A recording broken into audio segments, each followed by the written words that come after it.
Honourable Madam Speaker, Honourable Acting Prime Minister, Honourable Leader of the Opposition, Honourable Members, I rise today to provide an update on the impact of the Child Labour Tackle project in Fiji and the outcomes of the implementation of the project. As the name speaks for itself, it is about child labour. It's a project that has been ongoing in the country for a number of years, and I know that Fiji, in its our constitution, basically provides guarantees the rights of children, and these rights are embedded in Chapter 2 of the Bill of Rights, Section 41 of our constitution. This particular project was something that was trying to get more into the issue of addressing of child labour, not only in Fiji but in a number of other countries around the world. And the overall object of the Tackle project, or the child labour project, was to see how we can contribute to eliminating child labour in Fiji. To see how we could eliminate this basically through three different approaches. One, to try to have a national response, a national child labour response, and to try to do this through a number of ways. One, effective cooperation by different agencies rather than just looking at the work of one, coordinating between these different agencies, enforcement and monitoring. So this was one of the first approaches that was used, this national child labour response. Secondly, to see how we can strengthen the implementation of policies and programs for formal and non-formal education that promotes school retention and access to education for out-of-school children. So the whole project, the basics of it was try to get children back into the school system, especially those that had left the school system. And third, to enrich the knowledge base to combat child labour, especially its worst forms of child labour, through a number of ways, through research, through direct actions, and knowledge sharing and withdrawal of children from child labour and returning them to school. Madam Speaker, from 2008 to 2013, the European Union actually funded a global program. It was a global program on tackling child labour through education, what I've referred to as the Tackle project. The project was implemented by the International Labour Organization in 11 countries, in the African, Caribbean and Pacific regions, and in the Pacific, it was Fiji and Papua New Guinea were the two countries selected for the Pacific portion of this program.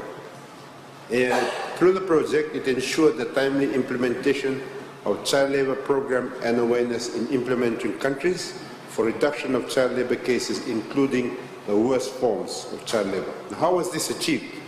First of all, there was a lot of emphasis on information and research on child labour that was updated on a wide-scale capacity-building program with awareness and advocacy conducted. Entrepreneurship education was introduced in schools, and resource and knowledge-sharing platforms were promoted amongst all the different agencies that came together to implement this program in Fiji. The initiative also noted that cases of child labour are not only about working children, but also about the right of a child to be in school. And I think one of the fundamental beliefs that we have is about children, that children have the right to be developed, children have the right to be in schools when they're in the age that they should be in schools. And when we stop this from happening, we are stopping them from reaching the potential that they have the ability to be able to rise to. Then speaking in 2014, the ILO sub-regional program on child labour and trafficking expanded Tackle's work to the Pacific region, so that it was not just looking at programs within Fiji, but we started sharing with other countries in the region. So there was a sharing of information and experience, including our experience in Fiji in child labour inspections and child labour research. This information was shared between Fiji, Papua New Guinea, Kiribati, Samoa and the Solomon Islands. So we had an initial program here in Fiji, and as a result of what we learned, we began to share this with other countries in the Pacific.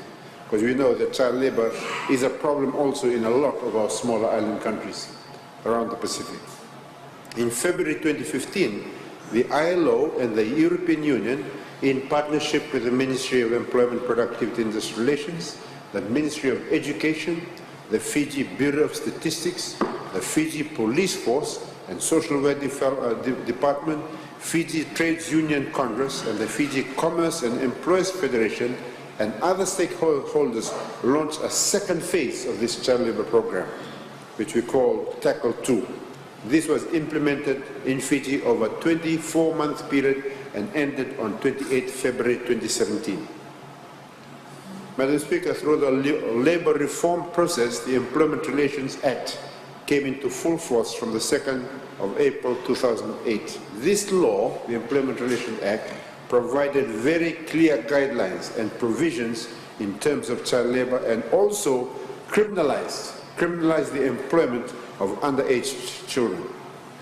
The law provides for minimum terms and conditions of employment for all workers, including the provisions of employment for children who are above the age of 15 years and who wish to work in non-hazardous light work environment.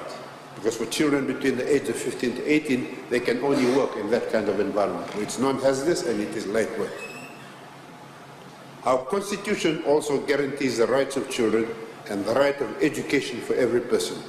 This indeed is the best possible protection provided to our children in the supreme law of the land. Madam Speaker, the law also provides conditions where children between the ages of 13 to 15 can be employed in light work environments in which members of the same family or communal or religious groups are employed, provided that the employment must not be in any way harmful to the health or development of the child and must not also prejudice the child's attendance at school or participation in vocational orientational training programs. So it means it does provide for some scope in where children could work in certain particular kinds of situations with those added riders that we have at the bottom there about the kinds of things that it stops children from working in. Madam Speaker, the law also provides provision on worse forms of child labor. And these worst forms of child labor include all forms of labor slavery or practices similar to slavery, because this still happens. I hope it's not happening in Fiji, but I know it happens around the world. All forms of labor slavery or practices similar to slavery, such as the sale and trafficking of children, debt bondage, and any form of forced or compulsory labor, including forced or compulsory recruitment of children in armed conflict, which thankfully does not happen in our part of the world. Secondly, the use, procuring of, or offering of a child for illicit activities, in particular for the production and trafficking of drugs as defined in relevant international treaties. The use, procuring or offering of a child for prostitution, for the production of pornography or for pornographic performances. This is also something that is absolutely a no-no. And I know that later on today we might be considering other issues related to this, other bills that might be introduced around this particular area. Madam Speaker, the Fijian government has ratified ILO Core Conventions 182 on worst forms of child labor in April 2002 and Convention 138 on minimum age in January 2003. The provisions and principles of these conventions are already embedded within the provisions of the Employment Relations Act. Fiji has also ratified all 8 ILO core conventions, all 4 governance priority conventions, and 26 ILO technical conventions. According to the ILO, there are around 541 million young workers between the ages 15 to 24 in child labor, out of which 37 million are in hazardous child labor. This accounts for more than 15% of the world labor force.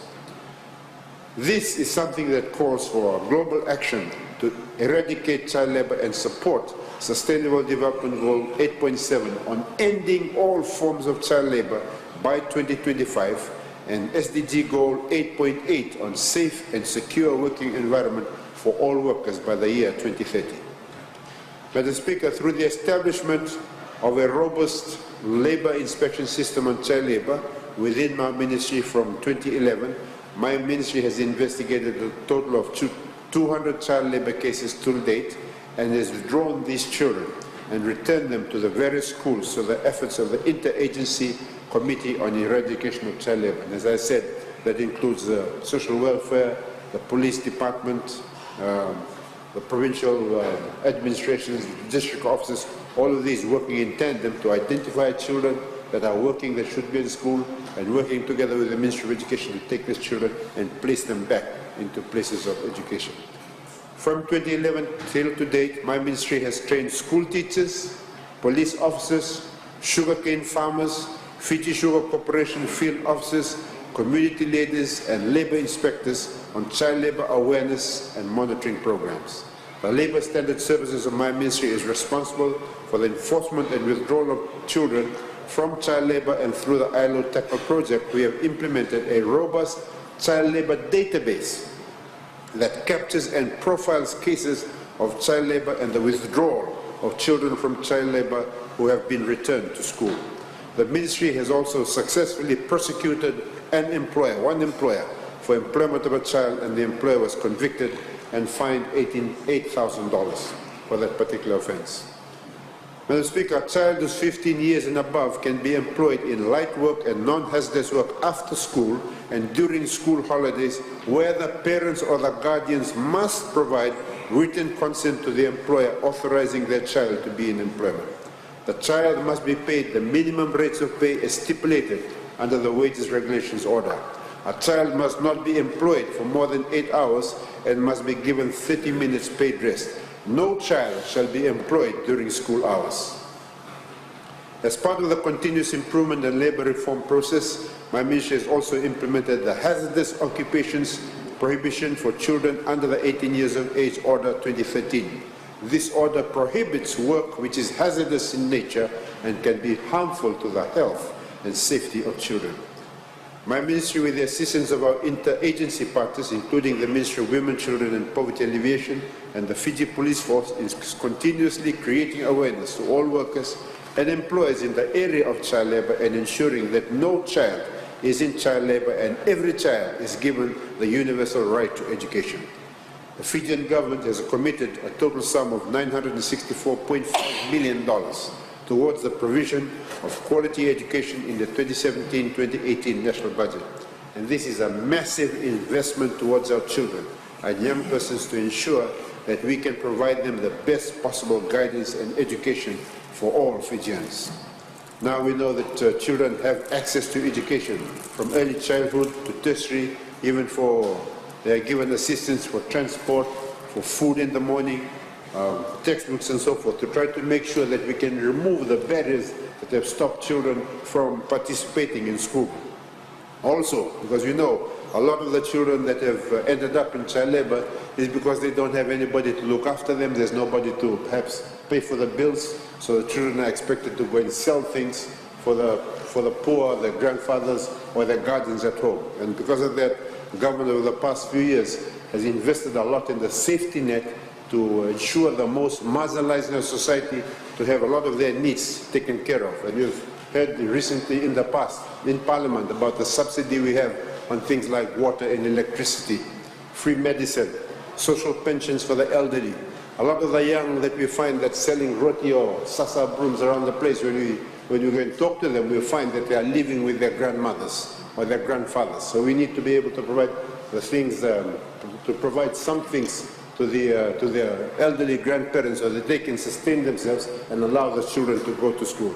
So social pensions for the elderly, food vouchers, assistance to handicapped and poor, the national minimum wages and minimum wage regulation orders. All of these things try to put in place that safety environment that allows us to try to make sure that our children can have a future and we can get rid of child labor in Fiji.